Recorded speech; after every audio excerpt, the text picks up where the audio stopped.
very recent past. Let's begin with last September. A lot of things happened last September. One thing that happened last September is that the Bush administration released its national security strategy. That was an extremely important document. It sent shudders around the world, and in fact right through the U.S. foreign policy establishment.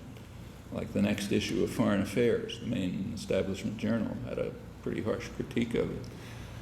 What did it say? Well, it was very brazen. The national security strategy said that the U.S. is intending to, the U.S. government is intending to rule the world by force. That's the dimension in which the U.S. has overwhelming advantages.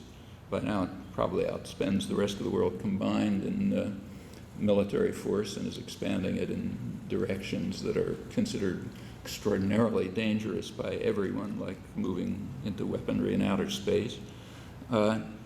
It's not dominant in other dimensions, but in force, yes, overwhelmingly dominant. The U.S. intends to rule the world by force and to do it permanently.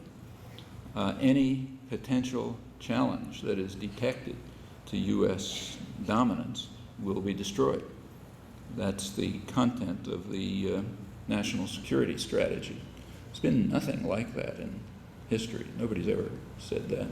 They may think it, or they may describe policy that way, in fact have, but it's never been declared as official government policy before. There are precedents, and they're worth looking at, but nothing quite like this. Well, that frightened people, increased the fear that already existed. The fear was already great, increased it greatly.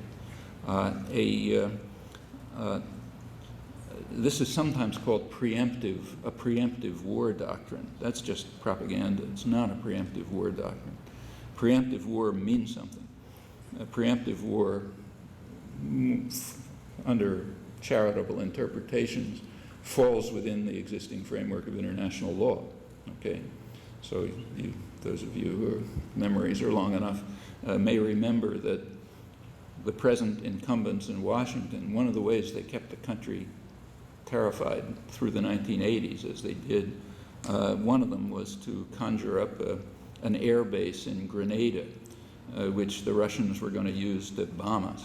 Fortunately, our brave cowboy leader saved us in time, sent 6,000 special forces who managed to overcome the resistance of a couple of dozen Cuban paramilitary workers with pistols, and actually got 8,000 medals of honor for it. And we were standing tall after that, if you remember, so we were saved. But for a while, it looked like the Russians were going to bomb us from Grenada, assuming they could find it on a map somewhere. Well, suppose they found it, and they had bombers there, and the bombers in Grenada were doing just what we were told they were going to do when everyone was supposed to be shivering. They were coming across the Caribbean to bomb Florida. Okay, if at that point the U.S. sent out planes to shoot down the bombers before they destroyed us, that would be legitimate under Article 51 of the UN Charter. That's preemptive war. Now, this is something totally different. This is a doctrine that says we will attack anyone who we regard as a potential challenge. Nothing preemptive about that.